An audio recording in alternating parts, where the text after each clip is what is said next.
નમસ્કાર વિદ્યાર્થી મિત્રો આજે આપણે આ વિડીયોની અંદર ધોરણ 10 વિષય ગુજરાતીની સ્વઅધ્યયન પોથીનો પાઠ નંબર 11 સ્વીકારીને વાત કરવાના છીએ. તો અહીંયા મિત્રો આ રીતનું ધોરણ 10ની સ્વઅધ્યયન પોથીના ચોથા ભાગનું સંપૂર્ણ સોલ્યુશન છે. મિત્રો આવા જ સોલ્યુશન મેળવવા માટે આપણી ચેનલને સબસ્ક્રાઈબ કરો અને આ વિડીયો તમારા મિત્રો સાથે શેર કરો. તો મિત્રો શરૂ કરીએ ધોરણ 10 વિષય ગુજરાતીની સ્વઅધ્યયન પોથીનો ચેપ્ટર નંબર પાઠ નંબર 11 સ્વીકારીને.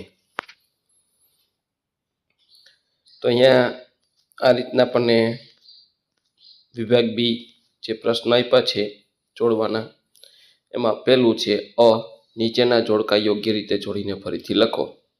તો સ્વીકારીને મૂળ સંગ્રહ કલાપીનો કે કારવ, અને કાશ્મીરનો પ્રવાસ તો કલાપીનો પ્રવાસ ગ્રંથ. આ રીતના જોડકા થશે.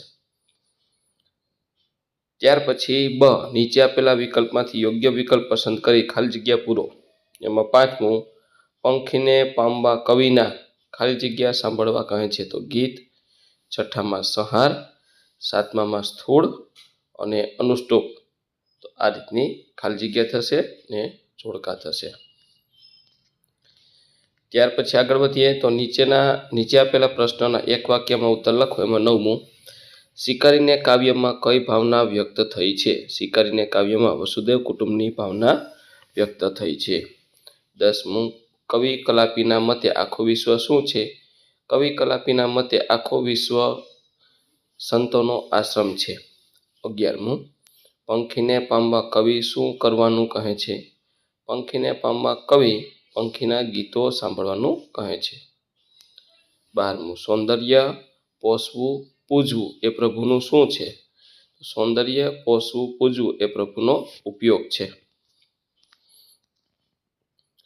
ત્યાર પછી ડ નીચે આપેલા પ્રશ્નના 3-4 વાક્યમાં ઉત્તર લખો. એમાં 13મું સૃષ્ટિનું સૌંદર્ય કવિને ક્યાં ક્યાં જોવા મળે છે? કલાપીએ કાવ્યમાં પ્રકૃતિ તેમજ પ્રાણી જગત સાથેનું સૌહાર્દ તેમજ સૌંદર્ય દ્રષ્ટિને આવરી લીધા છે. કવિ વૃક્ષો, પંખીઓ, ફૂલો, વેલાઓ તેમજ ઝરણામાં સૃષ્ટિના સૌંદર્યને જુએ છે. વૃક્ષો ઉપર કલરવ કરતા પક્ષીઓના ગીતોમાં પણ કવિને સૌંદર્યનો અનુભવ કરે છે. ત્યાર પછી 14મું કવિ યુવાનને સંહાર કરવાની કેમ ના પાડે છે? સમગ્ર વિશ્વ સંતના આશ્રમ સમાન છે ને આશ્રમ કુળ સાથે વસુદેવ કુટુંબની વેદોક્ત અહિંસક ભાવના વણાયેલી અને સચવાયેલી છે. આથી આશ્રમની ભાવનાની વિરુદ્ધ સંહાર કે હિંસા કરીને ક્રૂર બનાવવાની કવિ યુવાનોને ના પાડે છે.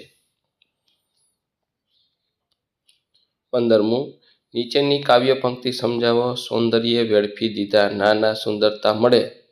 સૌંદર્ય પામતા પહેલા સૌંદર્ય બનવું પડે. સમગ્ર વિશ્વમાં ઠેર ઠેર સૌંદર્ય પથરાયેલું છે. એ સૌંદર્યનો નાશ કરવાથી એમાં રહેલી સુંદરતાને આપણે નષ્ટ કરીએ છીએ. એ સુંદરતાને વેડફી દેવાની નથી હોતી. વેડફી દેવાથી આપણને એને માણી શકતા નથી. આપણે એને મન ભરીને માણવી જોઈએ. અને એ માટે ખરેખર સૌંદર્યને માણવું હોય તો સૌથી પહેલાં આપણે સૌંદર્ય કેળવવી પડે અને આપણે સ્વયં સુંદર બનવું પડે. ત્યાર પછી અ નીચે આપેલા પ્રશ્નના 8-10 વાક્યમાં મુદ્દાસર ઉત્તર લખો. એમાં સ્વીકારીને કાવ્યનો કેન્દ્રવર્તી વિચાર પ્રશ્ન કરો. સ્વીકાર કાવ્યમાં વસુદેવ કુટુંબની ભાવના સમજાવો. તો આ રીતનો જવાબ થશે. કાવ્યના આરંભે રહેવા દો એ શબ્દની પુનરુક્તિ દ્વારા યુવાન સ્વીકારીને પક્ષીનો સંહાર ન કરવા માટેની વિનવણી કરે છે. આ વિનવણી સૂચવે છે કે સ્વીકાર કરવા જેવું ક્રૂર કર્મ એક પણ નથી. સૌમાં પરમાત્મા રહેલા છે. પક્ષીનો સંહાર કરવાથી તેનું મૃત શરીર જ મળે છે. પક્ષીનો સંહાર એ પરમાત્માના સંહાર બરાબર છે. પરમાત્માએ સર્જેલી સૃષ્ટિ, પંખીઓ, ફૂલો, લતા, ઝરણા, વૃક્ષો વગેરે અનેક પ્રકૃતિ તત્વોનું સૌંદર્ય ભરેલું છે. સૌંદર્ય માણવું હોય તો એને માટે સૌંદર્ય દ્રષ્ટિ કેળવવી પડે. પરમાત્માએ સર્જેલી સૃષ્ટિમાં રહેલા સૌંદર્યને માણવાથી આપણા મનના તાર પરમાત્મા સાથે જોડાય છે. સૌંદર્યનું જતન કરવાથી, તેનો આદર કરવાથી પરમાત્માનો આનંદ માણી શકાય છે. પરમાત્માનું આ સુંદર સર્જન છે, એમાં સૌ એકબીજા સાથે હળીમળીને સહૃદયની ભાવનાથી રહે તો એનો આનંદ અનેરો છે અને એમાં વસુધૈવ કુટુંબની ભાવના રહેલી છે. ત્યાર પછી 17મું, શિકારી કાવ્યમાં કવિ પ્રકૃતિ જગત અને પ્રાણી જગતનું સૌહાર્દ કઈ રીતે રજૂ કરે છે. તો શિકારીને કાવ્ય માત્ર કવિ કલાપીનું જ નહીં પણ સમગ્ર ગુજરાતી કાવ્ય જગતનું વિશિષ્ટ કાવ્ય છે. પ્રકૃતિના તત્વો સાથે આપણે માનવોએ કેવો માનવતાભર્યો સહૃદય વર્તાવ કરવો જોઈએ એનો સંદેશ પ્રસ્તુત કાવ્યમાં છે.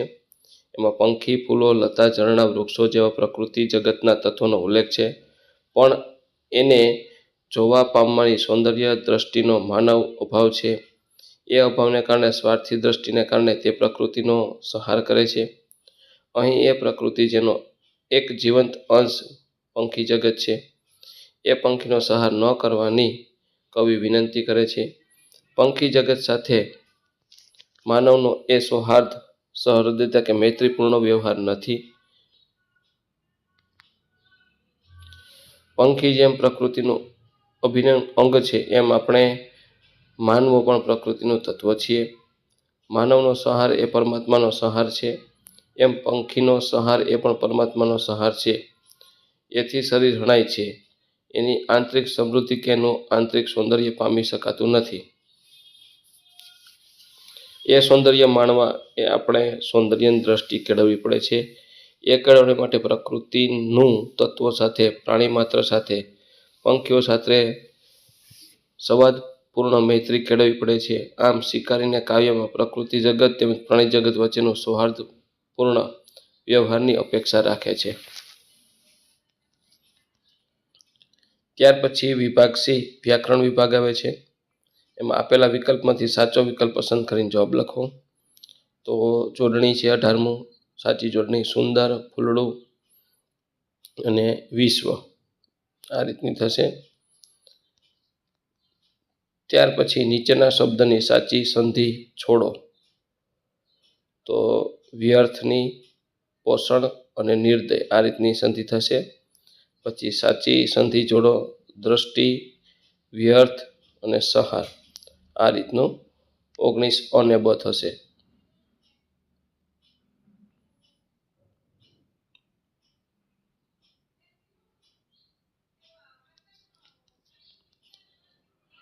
ત્યાર પછી નીચેના શબ્દના સમાસ કોષમાંથી શોધીને લખો. એમાં કુળદ્રષ્ટિ કર્મધાર્ય અને ઉપભોગ છે, એમાં મિત્રો કોઈ લાગુ પડતું નથી. પછી 21મું છે, એમાં અલંકાર છે. સૌંદર્ય ખેલવું એ પ્રભુનો ઉપભોગ છે, તો રૂપક અલંકાર. અને ત્યાર પછીનો પંખીડા, ફૂલડા, રૂડા, લતા, આ ઝરણા તરુ, તો શબ્દાનુપ્રાસ અલંકાર. પછી 22મું છે, સુંદરતા એટલે પર પ્રત્યય, ક્રૂરતા એટલે પર પ્રત્યય, ઉપયોગ એટલે પૂર્વ પ્રત્યય, આદ્રતા એટલે ભીનાશ, તરુ એટલે ઝાડ. લતા એટલે વેલ, ખગ એટલે પક્ષી, કુસુમ એટલે ફૂલ, તીર એટલે સર, આ રીતના સમાનાર્થી શબ્દ. પછી સંજ્ઞા છે. સુંદરતા એટલે ભાવવાચક, સંત એટલે જાતિવાચક, ઝાડ એટલે જાતિવાચક, આશ્રમ એટલે જાતિવાચક. 25મું, નીચેના રૂઢિપ્રયોગનો અર્થ જણાવો.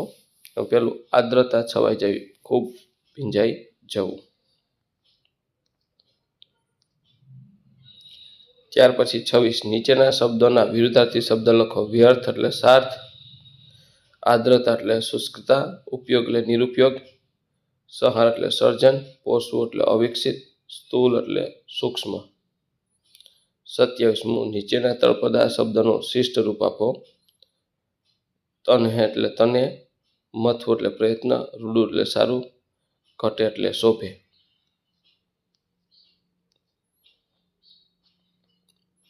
પછી વિશેષણનો પ્રકાર, તો આમાં ક્રૂર છે ગુણવાચક વિશેષણ,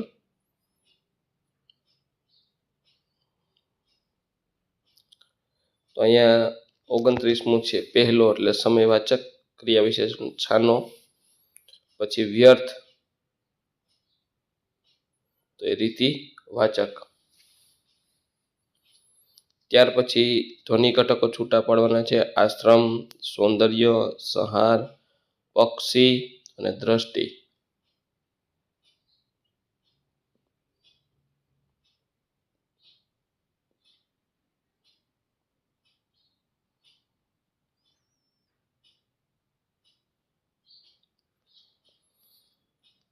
ત્યાર પછી 31મું નીચેની પંક્તિનો છંદ. તો સૌંદર્ય વેડફી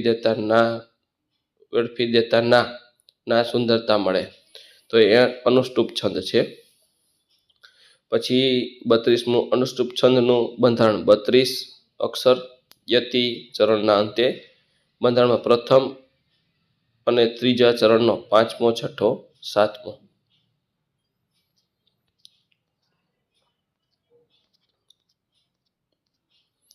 ત્યાર પછી લેખન વિભાગ આવે છે. એમાં નિબંધ છે. એક ઘાયલ પક્ષીની આત્મકથા. તો આ રીતનો આપણે નિબંધ લખશું. પરિચય. હું એક નાનકડું પક્ષી છું. આકાશમાં ઉડવું અને સ્વતંત્ર જીવન જીવવું મારું સૌંદર્ય છે. અકસ્માત. એક દિવસ ખોરાક શોધતી હતી ત્યારે એક છોકરાએ મને મજા માટે મારી તરફ પથ્થર ફેંક્યો ને તે મારી પાંખ પર વાગ્યો અને હું જમીન પર પડી ગઈ. દુઃખ અને લાચાર સ્થિતિ. પાંખ દુખતી હતી, ઉડવાનો પ્રયાસ કર્યો, નિષ્ફળ. ડર, દુઃખ અને લાચારપણું અનુભવ્યું પડતું. મદદગાર માનવી. થોડી વાર પછી એક દયાળુ માણસે મને જોયું. તેણે મને ઘરે લઈ જઈ દવા લગાવી, પાણી દાણ આપી અને સંભાળ રાખી. સ્વસ્થની પ્રક્રિયા. કેટલાક દિવસમાં સારવારથી મારી પાંખ ફરી મજબૂત થવા લાગી, ફરી સ્વતંત્ર. જ્યારે હું ઉડવા લાયક બની ત્યારે તે માણસે મને સ્વતંત્ર આપી અને આકાશમાં છોડી દીધી. ઉપસંહાર. મને દુઃખદ અનુભવથી દયા, માનવના મૂલ્યો સમજાયું. દયા જીવન બદલી નાખે છે. એક હું ઘાયલ પક્ષી હોતા શીખી.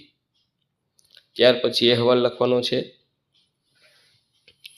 તમારી શાળામાં યોજાયેલ વિશ્વ પર્યાવરણ દિવસની ઉજવણી અંગેનો અહેવાલ આશરે 100 શબ્દમાં લખો. આ રીતનો અહેવાલ લખવાનો છે. અમારી શાળામાં દર વર્ષે 5 જૂનના રોજ વિશ્વ પર્યાવરણ દિવસ ઉજવવામાં આવે છે.